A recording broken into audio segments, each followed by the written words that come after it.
Distinguished audience, our global audience joining us virtually. Hello everyone. I would like to welcome you to the second session virtual webinar, which is very important to further speak about here in the Kingdom of Serbia for the UN International Conference for Data 2026, which we held under the Commission of GSTAT. This is an exceptional gathering here, giving the Kingdom of Serbia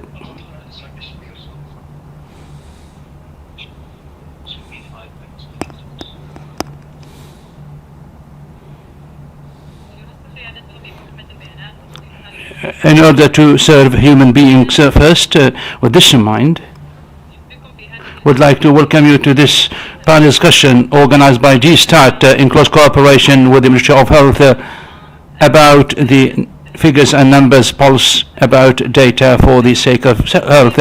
Today we are having a group of speakers to further speak about data and how is it possible for us to make these data and figures much better. I would like to welcome all the speakers to this session, including the moderator, Dr. Arwa, and the Director General of Data in the Ministry of Health. Dr. Arwa, welcome on board, and thank you so much for moderating the session. The floor is yours. Thank you so much, Dr. Fatma. First of all, in the name of God, the most gracious and most of the excellent and distinguished audience, ladies and gentlemen, welcome all to this panel discussion. I would like first to express my appreciation and gratitude to GSTAT, and I would like also to welcome the great speakers, His Excellency Dr. Abdullah Asiri, the Deputy of Ministry of Health, Dr. Abdulaziz Al-Rabi'a in the Ministry of Health, Engineer Saad, the Supervisor of the Office of AI, Dr. Ali Lagnabit, Dr. Arash, the Data Director and Researcher in the World Health Organization, Dr. Omar Adibasi, the Director of the GSTAT in the Commission of. I would like to welcome you all. I would like also to welcome everyone here working at the Ministry of Health. We always hear that figures and numbers are the language of the age, but we have now today subject matter experts coming from the local and the global arenas. It is a roadmap that helps us to better understand reality. We can see the challenges by, of course, through the data and the figures, and we plan our societies. I would like to moderate this session along with the speakers here so that we can further enhance the data. We'll start for looking into like innovative or innovation, technical innovation. In the first pathway, looking into data and innovation and policy making, we would like to dot the I's and cross the T's.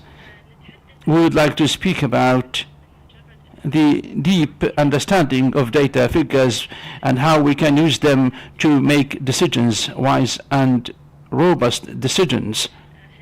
Our purpose is how to translate these figures and numbers into a beacon, into a compass, so that we can have better future. And we start with His Excellency Saad Al-Hazami.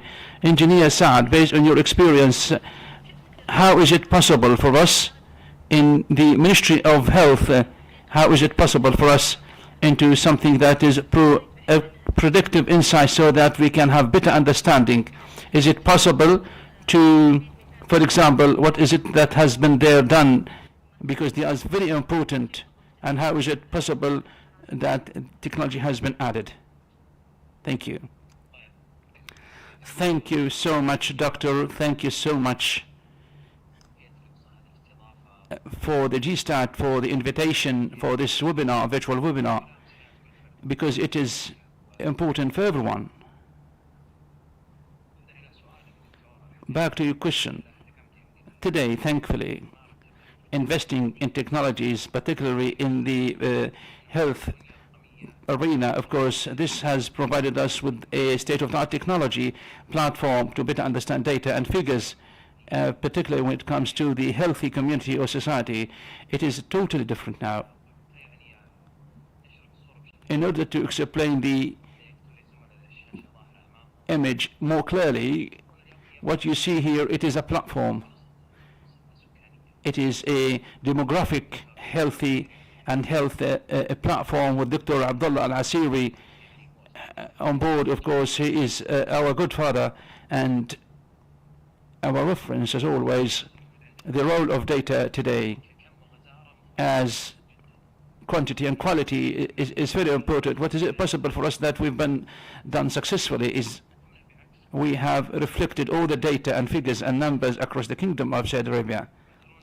What you see here is the road, is the map of the Kingdom of Saudi Arabia, and this has been done by the support of the GSTAT for the demographies of each region, so that we can now to go to any square, any neighborhood, and better understand the nature, reality of with different indicators, different like size at the level of the neighborhoods. Of course, data have been divided into different layers and levels, and we can see this across different maps in terms of all the way down to the microscopic level, the demographic, the statistical classification, birth and mortality rates, so that we can choose any neighborhood. We better understand all the numbers are reflected there, and you can see the birth and mortality rates. So we as technical professionals, we can better understand. We also enable and support this at the Ministry of Health, so that they can better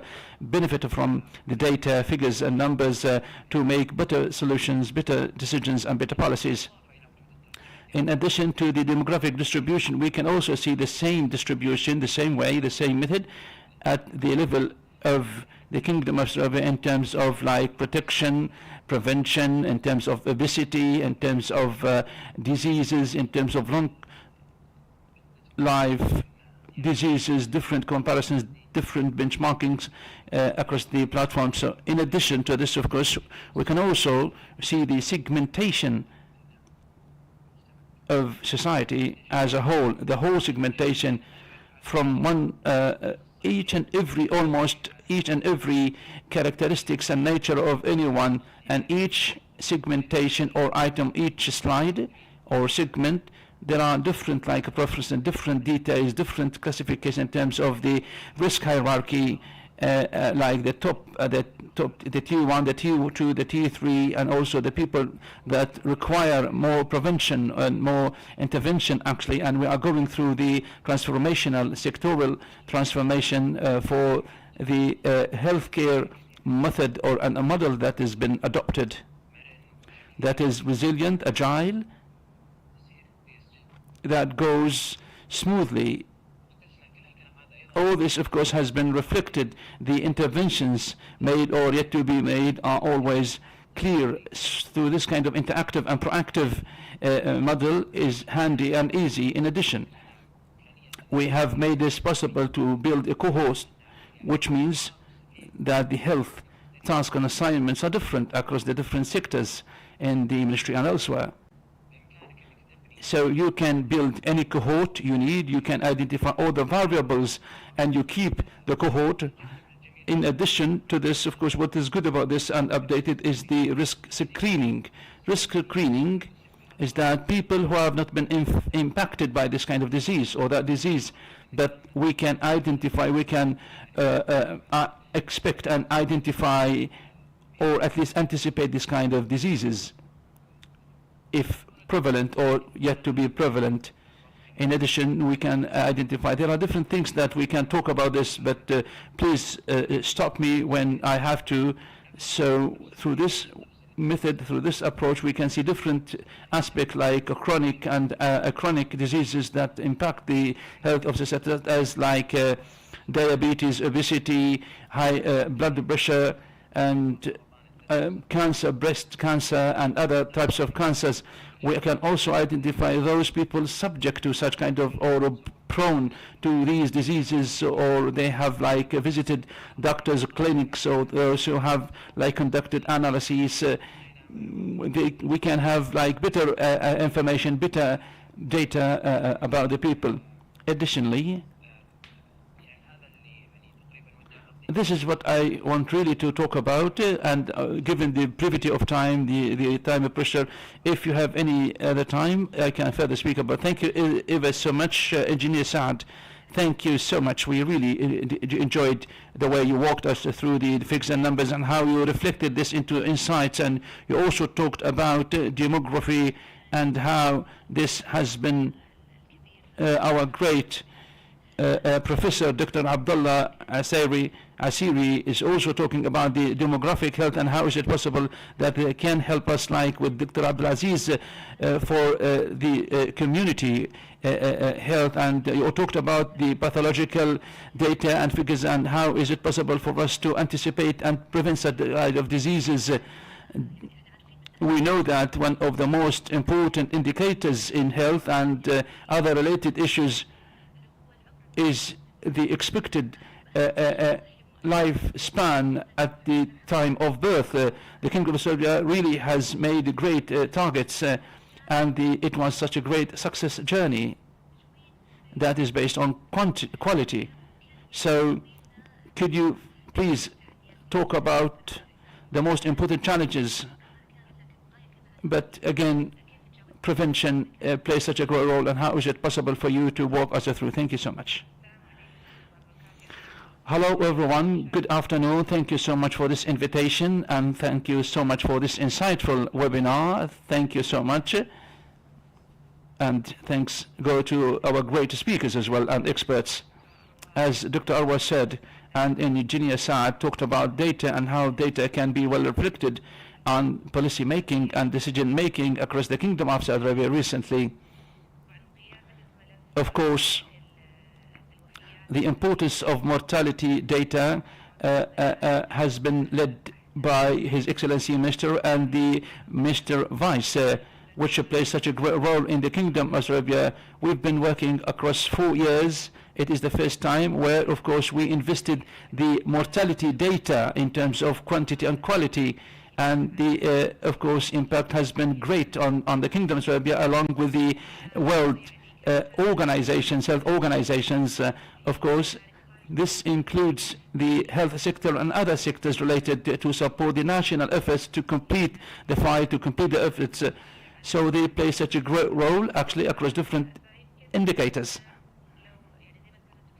As Dr. Arwa said, well, the average, of course, the life average plays such a great role. So mortality data is the primary driver for many public health and sustainable development indicators, such as, I'd like to talk about the slide that talks about this. Here we see the mortality data in Saudi Arabia after enhancement. One thing, because we are running out of time, one thing which is like in 2021, and the work has led to, of course, up to 100%, and quality has been there up to more than 75%. This kind of constant progress is always there, all the way up to 2025, has impacted and well reflected on the average age. If you look into the right side of the slide, in 2019, the age average is 74, but given the great efforts and the sharing such information with the World Organization, the indicator has been improved, and now, as you see, the one that is published reflects actually the same indicator that we use here, which means that the data have been accepted as national and accurate and reliable data. The purpose is to enhance this indicator, and we are almost there to reach the 2030 target, which is 80 years. So the challenges could be referred to here actually, but again, there was a challenge in terms of like coding or mortality coding, limited skills in mortality coding and anti-coding standards, and manual data entry issues at the beginning, of course, and it was manual data entry rather than automatic data entry. And also one more challenge was like lack of ownership of death or mortality registries. So His Excellency has supported to translate these challenges into opportunities. So over the years, we have a lot of training workshops led by our staff colleagues in the Ministry of Health, such as forensic medicine and mortality, and other workshops led by the Ministry of Health in order to enhance mortality coding. This was related to the mortality coders, or for doctors to better understand why mortality coding is important. Also, the classification, international classification of diseases, and adopting the international classification of diseases, ICD-10, for consistent coding practices, also developing automated systems for data entry to streamline processes, developing policies to enforce coding standards. So the policies, also some policies really designed, well tailored and well designed, they were really used for the sake of quality, not just now, but also into the future for the Kingdom of Saudi Arabia. I would like to pause here just to give time to others and ready to answer any questions. Thank you so much, Dr. Ra. Thank you so much. You've taken us through the great success journey about mortality classification, coding, and data, and how we started from manual data entry into automated data entry, so that our decisions can be further streamlined and much facilitated. I would like to remind you that the Kingdom has been awarded by the World Health Organizations. Dr. Ada has talked about data and how data were used very importantly, and how decision making was supported for demography. Dr. Abdullah, if you kindly further speak about over the past 5 years, how has health data contributed to the shift from focusing on treating the individual to designing preventive programs aimed at protecting the community? Thank you so much, Dr. Arwa. Thank you so much. Thank you. Thanks, big thanks go to the speakers, the GSTAT led by His Excellency, the head of the Commission, our staff, colleagues at the GSTAT, and also the Ministry of Health for organizing this webinar.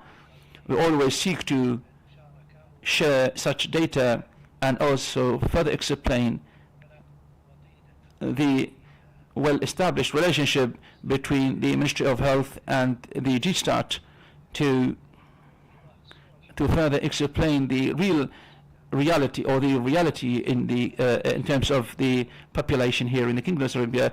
Beyond the shadow of that, over the past 5 years, there was a big quantum leap to make more progress and headway in terms of to enhance the health data in terms of quality and quantity.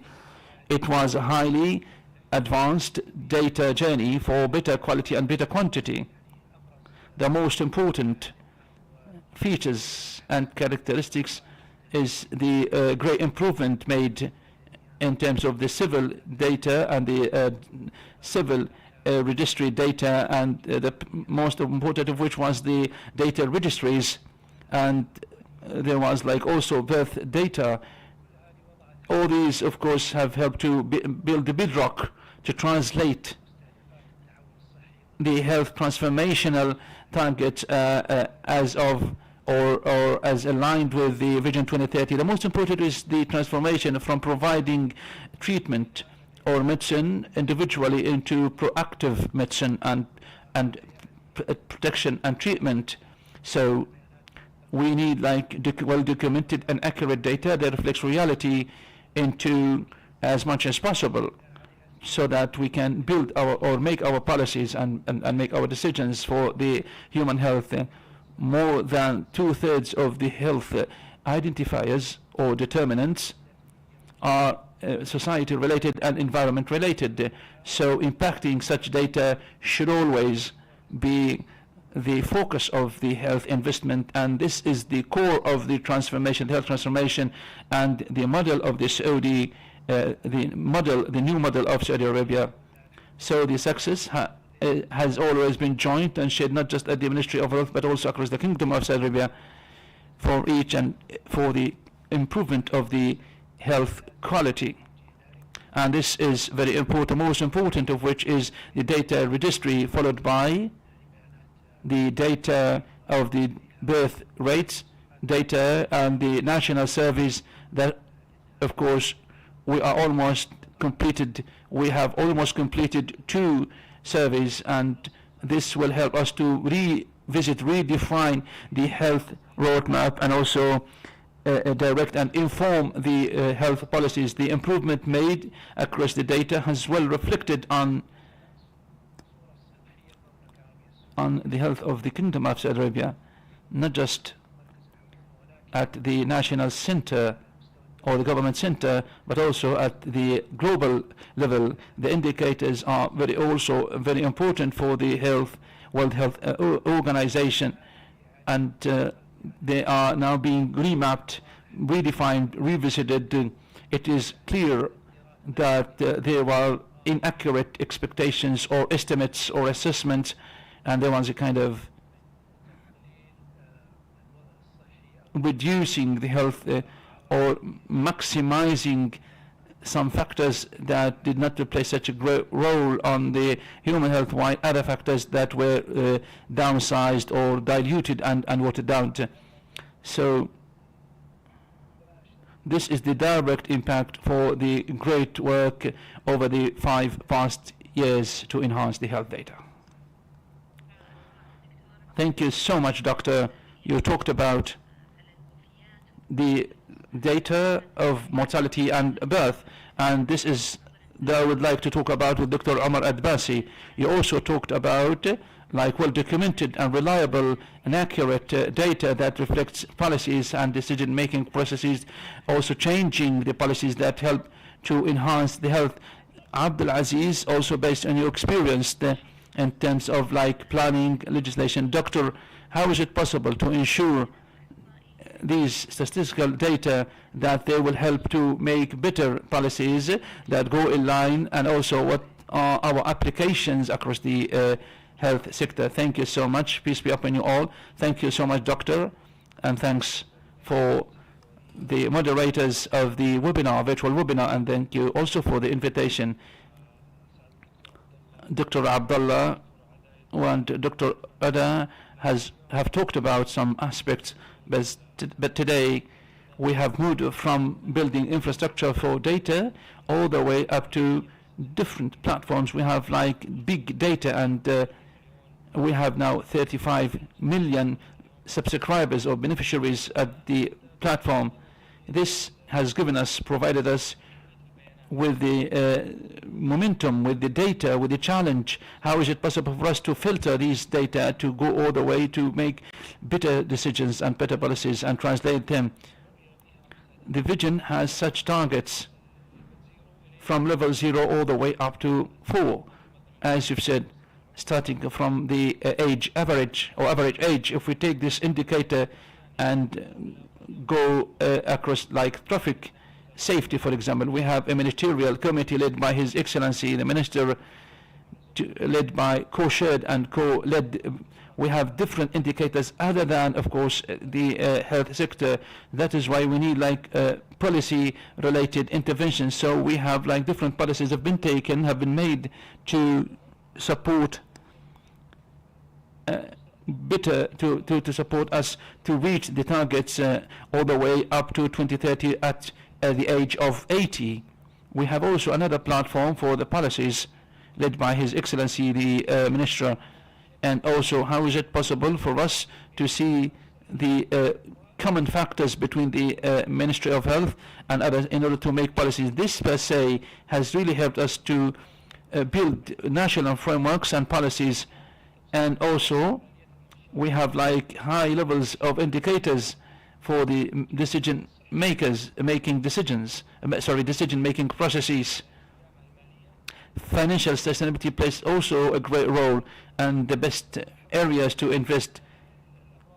We have also, for example, the contagious and non-contagious diseases, which are very important for us, focusing more on the primary health care, moving from depending on hospitals on to the family doctor, So all these interventions are made on policies and decisions based on the data available.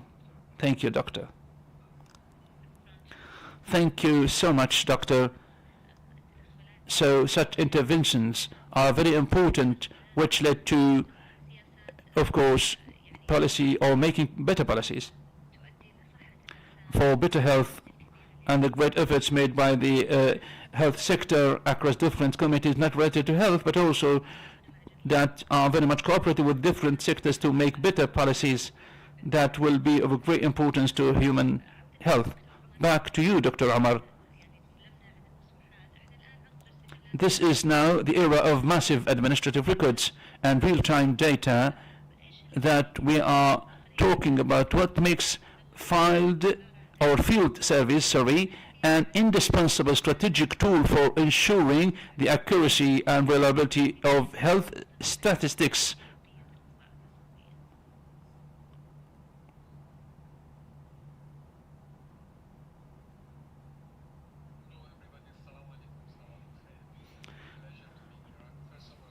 أولا أتوجه بالشكر الجزيل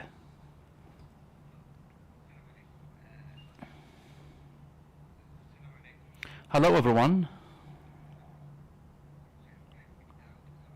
Thank you so much for the invitation. We are very happy to have you all around here, and thank you ever so much for the invitation, and thanks for the great efforts made by the Ministry of Health, and thanks also for the great efforts made by the GSTAT. We are always happy and excited to build a better environment and also the experience of the Kingdom to enhance the health data and the mortality data. This plays such a great role, which of course reflects the maturity of the administrative data available. But again, let me talk about some aspects about the field surveys that can not be there in the records and registries. One of the most important points is the statistical representation of the population. Many field surveys cover the big part of population by taking samples. They represent population, so it is a tool to represent the population or the demographic levels or segments that cannot be like included in the administrative records, or they cannot have like overlapping areas because possibly we don't have current visits or they are not included, but the field service cover such segments. Equally important, we can also, for example, if we take an example, for example, about the health status of an individual, these are like standard questions which are very important, and also the response can be like set in such a way and that way. And addition, like for example, when it comes to the physical practices, which is one of the most important targets of Vision 2030, which are not there in the administrative records, but they can be available by the field visits and surveys. Equally important, the efforts made by the national efforts made by the different entities. We depend on the international standards, so the surveys made are always there that enable us to compare and benchmark our rating across the different countries. The most important, for example, the SDGs. The SDGs are always for the member countries that have targets, objectives.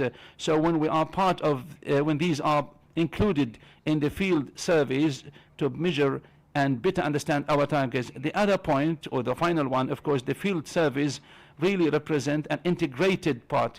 So when they are there, help us to enhance the health,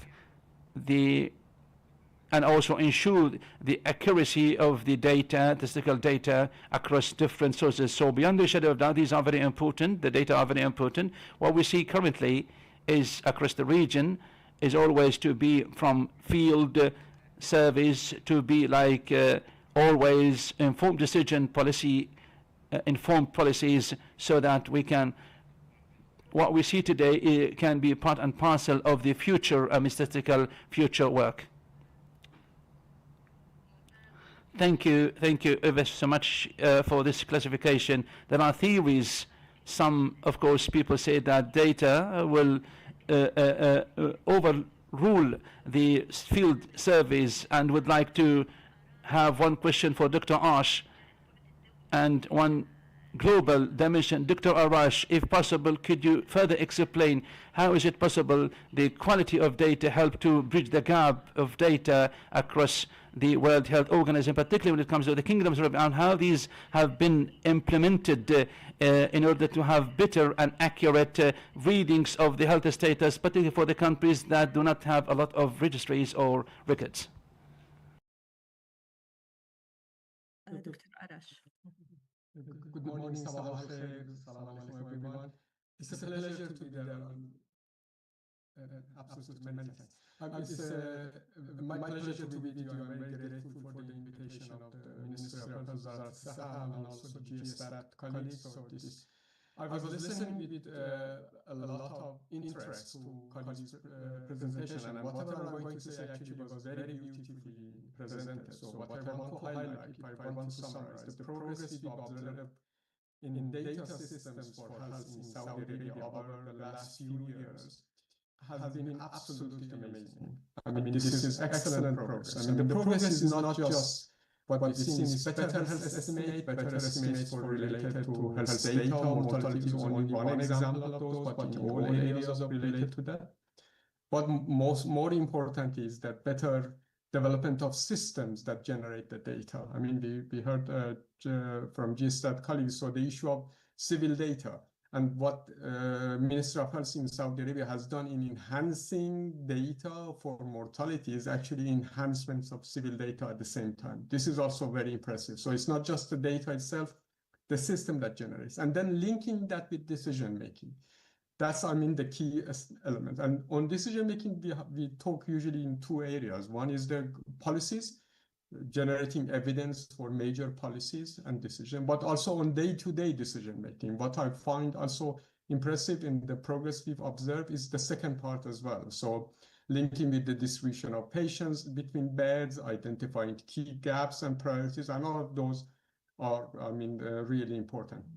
Why I'm repeating these areas is that because in WHO, all these areas of interest to us, and these are how we actually help sort of countries in those actions. So the developments that we have seen in Saudi Arabia helps other regions and also other countries in our region, Eastern Mediterranean region, in the two fronts. One is that when you have better data from one country of the region, actually the representation of the population of the region is better done in global estimates. So any better data from any countries of our region not only benefits the country, but also benefits other countries of the region in that sense. The second part is we actually use the experience of progress and system developed in Saudi Arabia to encourage other countries to do the same. I mean, to learn from the experience that has been shared, and also to part, which is really important, is actually official collaborations that we have. I mean, forward collaboration we do in which a member state supports WHO. And with that, I'm really delighted to say, and there are many examples, but what I want to highlight here and in this responding to the first question is the issue of the command center that Saudi Arabia has established for data, and sort of making sure the experience that has been generated in that system itself, in linking the data, day-to-day data with patient management, we can actually share it with other countries of the region. So all in all, what I would say is that sort of the way that, I mean, the systems work. So sometimes, for example, we do a better survey, we get better indicators. But then the second time, we actually develop a system for conducting surveys regularly in time. That's further. The third part is that we develop a system that generates the indicators needed for the long run. And in all those areas, I mean, there has been excellent progress and is continuing, as very beautifully presented. Then all of these are of interest to the World Health Organization and helps all countries in the region and beyond. العربية السعودية والدول الأخرى. Thank you ever so much, Dr. Arash, for the great insights that you have put and shared. I'd like to focus on the relationship between the Kingdom of Saudi Arabia and the World Health Organization and the support provided by the organization, because this is very helpful, as Dr. Arash has well said, that this is very helpful for the other countries, for the health insights for other countries, the regional countries, the global arena, and for also this is all done by the command center. Moving ahead to the next theme, which is to talk about the practical side. How is it possible for us to provide, of course, better, like the SDGs, and translate them into tangible results and outcomes, and how is it possible to make sure that such data have really helped, have really made progress? Dr. Abdullah, if you would like, as you know, the language of figures and numbers are insightful.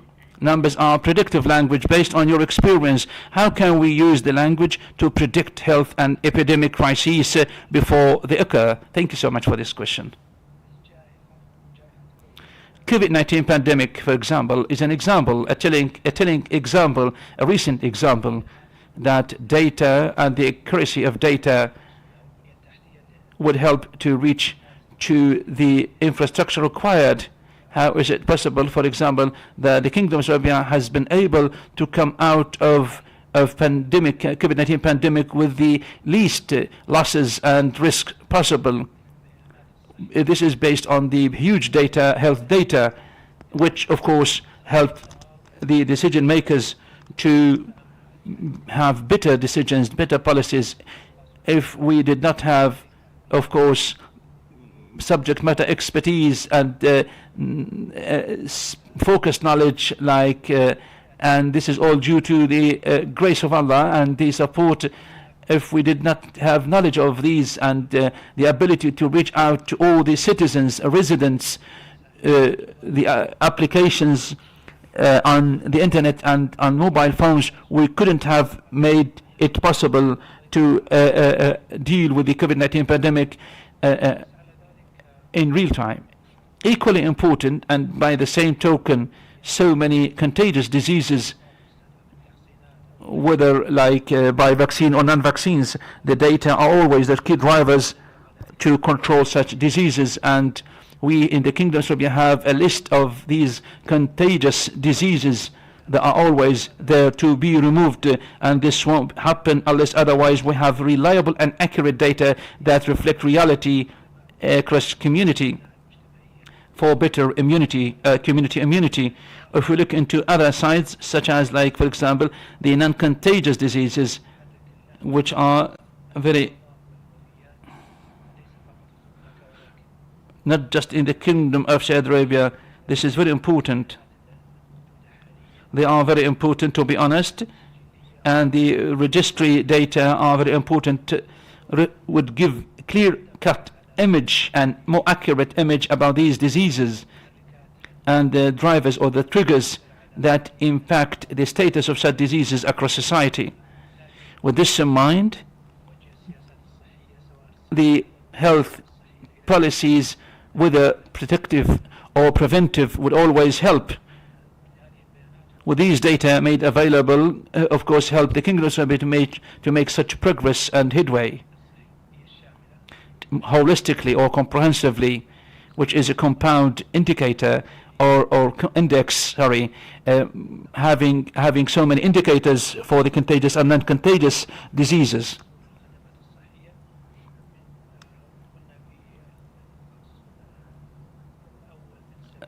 Of course, we were almost in the first half of the 70s, and now we are in the second half of the 80s.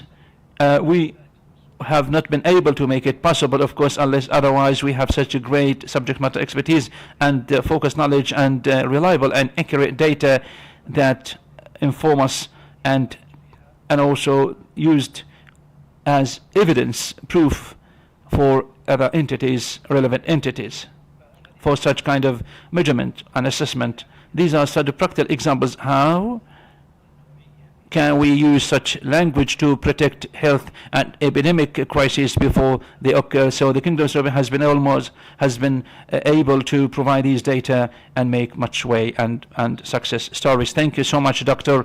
Abdullah. As you've said, the good and most telling example of the Kingdom of Saudi Arabia making such a great success story is the COVID pandemic championship. It was really resounding success that the Kingdom has made across the world, and how is it possible also for us to reduce all diseases, the big success that we have made in the universal health coverage. With this in mind, there was always policies for these disease indicators. Back to what Dr. Abdullah has said, Dr. Abdul Aziz, what mechanism is used to evaluate the impact of the health policy after its launch, and how does the data help you to know if this policy needs immediate modification or development? Thank you, Doctor. As Dr. Abdullah said, today policies are always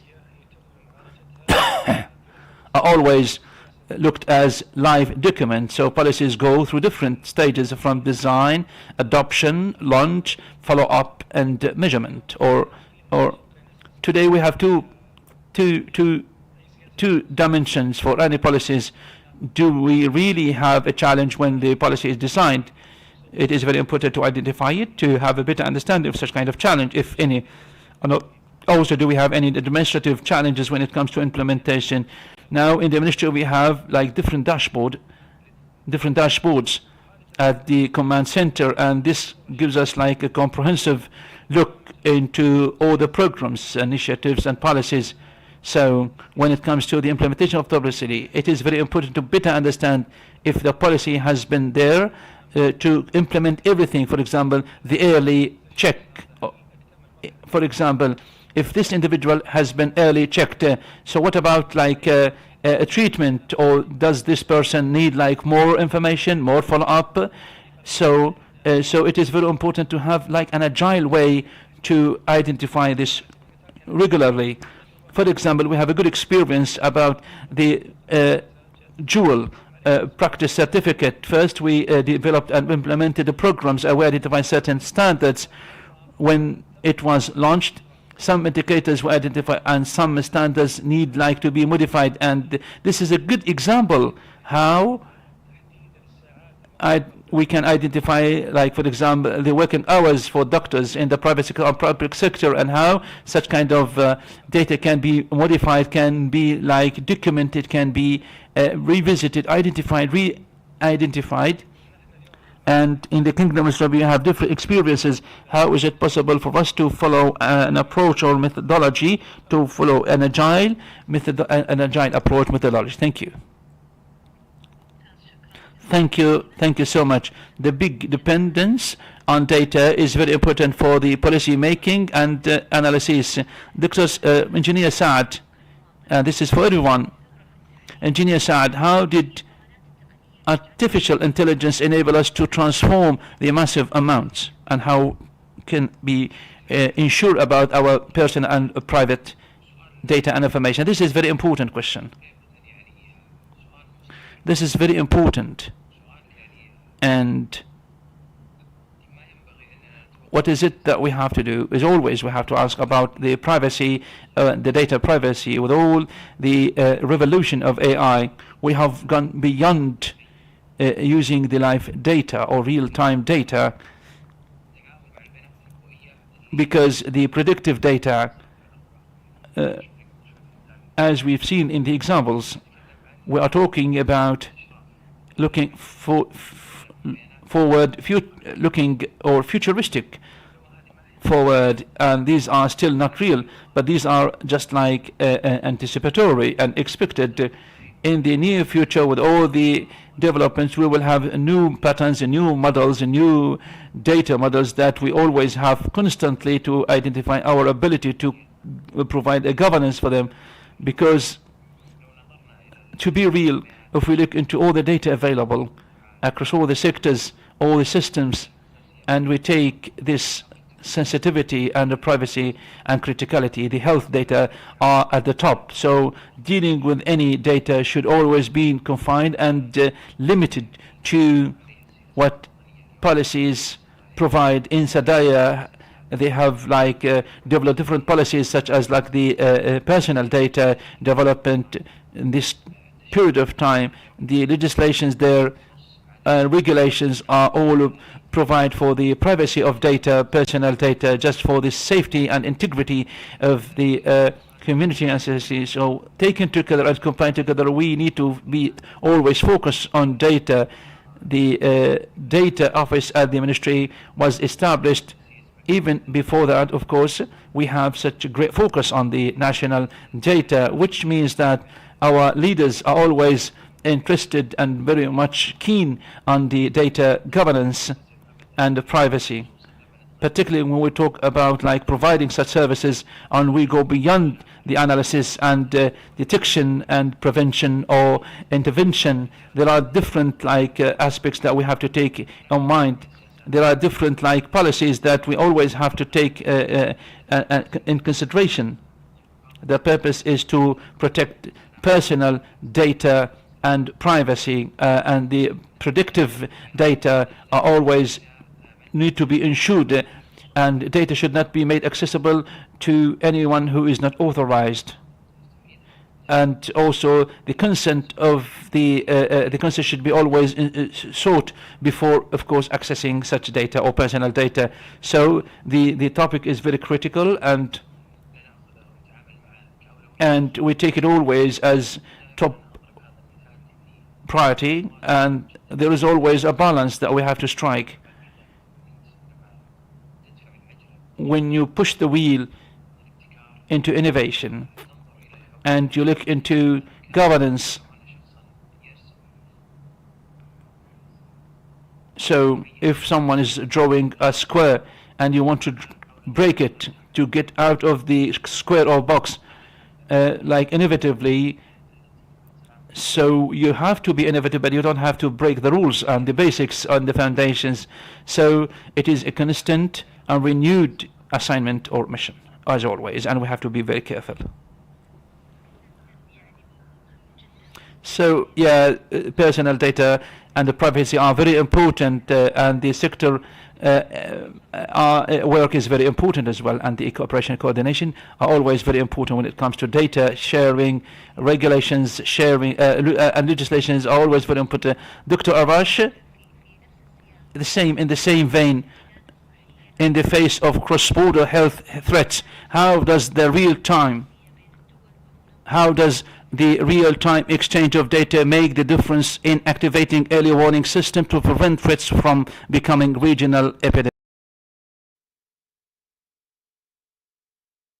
Yeah, absolutely. I mean, sort of when we talk of real-time data, obviously we mean different things for different functions of the WHO. So as you mentioned, in terms of, for example, epidemics and emergency, real-time is a very short time. When we talk of real-time data on service delivery decisions, so that means about the timeline that you have the data already that is robust enough to make a decision. So it's not necessarily an immediate one. I mean, I would say two examples I want to highlight in the experience that Saudi Arabia has had over the years and has helped, I mean, the thinking globally in this area. First is the issue of the work that is happening during Hajj. I mean, sort of with the mass population during Hajj and the management of diseases and epidemics that might happen because of the movement of such a big population from all around the world to Saudi Arabia, in a small part of Saudi Arabia. So that experience has helped, I mean, sort of development of systems and mechanisms within the country itself, but also helping through especially the mass gathering collaborating center with the WHO to share that experience with the rest of the world, with the WHO for better decision making. The other example, which is also really good, I mean, and it's very much linked to data linkage that Dr. Arwa, you just referred to, is again the case of Hajj, but it was using the experience gained globally for COVID pandemic. So during the COVID, there was an issue of, for example, if a country makes a diagnosis or certifies a vaccination, how other countries can rely when a person travels. So that sort of making trust between data from one country to the other, moving to the other, resulted in certain experiences. We use that, I mean, in collaboration with Saudi Arabia. And then, I mean, after the start of the work, I mean, the country took initiative in a way linking the data systems from several countries with the data system in Saudi Arabia. If someone coming for Hajj and they have certain examination and vaccination done, so the data is automatically linked. And if, God forbid, the person is facing a disease while being during the Hajj, then there is access to the background data for that patient, for whoever who provides the data system inside the country. I mean, these are two very specific examples, but showing the case of, I mean, experience gained from one country, how it can help also system development across the world. When it comes to real data, I mean, the examples that colleagues, I mean, were raising earlier, issue of, for example, using the predictive data, I mean, modeling of the data, use of AI. Again, those examples are, a lot of progress has been made. We've been discussing with different colleagues in the region, including from Saudi Arabia, how also to develop system to make sure the best interventions that used in these capacities to helping decisions for patients and also to generating evidence for long-term decision-making are better ratified and faster introduced in the system. As all of you know, I mean, the progress that we are seeing in the areas of data system based on digital health and AI is much faster compared to the way that, I mean, the health systems globally and also in the WHO, we are used to how to ratify a progress. So the progress is made. If you want to ratify, the time we spend on it is actually takes longer than the AI development has actually become updated. So within that, we really need experience that can be gained from countries that are developing well in these areas. And that's definitely the case for Saudi Arabia. And so that to establish system that helps globally as well for data linkages. I hope I addressed your question fully, Dr. Arwa, but let me know if you need further info. شكرا دكتور أراش. وأنا مستعد للإجابة على الأسئلة الأخرى. Thank you so much for the telling examples you have well cited and quoted. Thank you. They are really telling, and these are very important for sharing data. Dr. Omar, we need to talk about SDGs. Please, in 1 minute, could you talk about the data and how such data help for the SDGs to translate the objectives and targets of SDG for community and supporting. Thank you so much. The SDGs are ambitious and are the most important to have better future and more sustainable. The GSTAT has worked by developing different field surveys,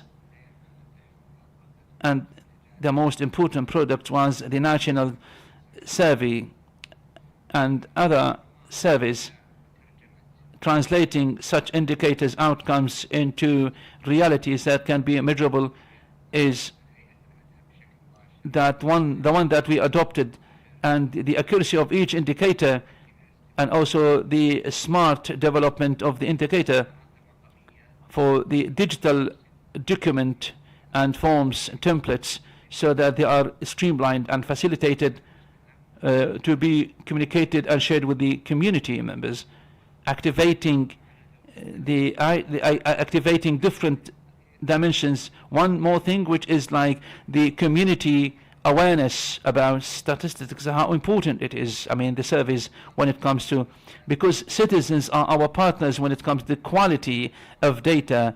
The more accurate, the more aware, and the more cooperative citizens are, the more accurate data are. So the Kingdom of Serbia, with this kind of cooperation, is making much headway and progress all the way up to the hierarchy of ratification, classification. These are the key points that we have that really I want to share. Thank you. Thank you so much, Doctor. And each SDG requires one full session, given the brevity of time and given the time pressure. I would like to ask each speaker to give us one short sentence to reflect how impactful and how important data are across the health sector and how we can translate data into reality. Dr. Abdullah, one short sentence, please. Thank you, Doctor.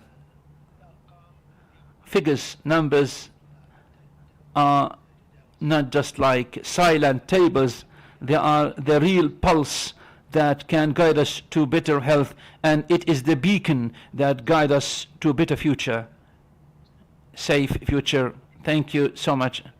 I believe with the data made available and the accessibility of data, we can make better informed decisions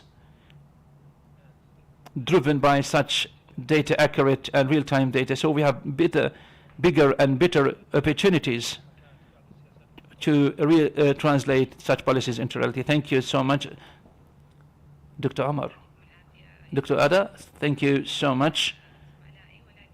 In addition to what they've said, it is the glasses how we can see the past and the present and the future. Without, we cannot see anything, we cannot measure our progress, and we cannot scale up our development. We need to be more ambitious in terms of our progress and development. Without data, we can make no progress, and we can be misguided, and we cannot make our future targets, and we cannot follow anything in the future. Thank you. Thank you so much for everyone. I believe strongly that we are having now new methods we have not yet tried before. With these data, of course, they are really the beacon. Data are the beacon that can help us to better see. Thank you. Yeah, I mean, so data is a key objective, good data, valid data. The purpose of data is making better decisions. And sometimes we need these decisions very quickly. What is really important to establish systems and process to make sure not only the decision we are interested today is developed well, but also the system allows the future decisions are working well, emphasizing on system development. Dr. Omar, thank you so much for everyone. The most important is data is the real language, and it is very important to have from official and reliable sources to ensure accuracy. Thank you so much. Thank you, everyone. Thank you so much. Thank you ever so much for your contribution, for your participation. Thank you so much. And big thanks go to our speakers, our participants, our audience. Thank you so much for your contribution. Thank you ever so much for all that you have contributed. We have learned a lot, and how data is always such a great driver for the health sector. One final thing, figures and numbers are always talk to have better futuristic insights. We hope to see you again and again in future webinars. Thank you so much. Big thanks go to the G-Star. Thank you.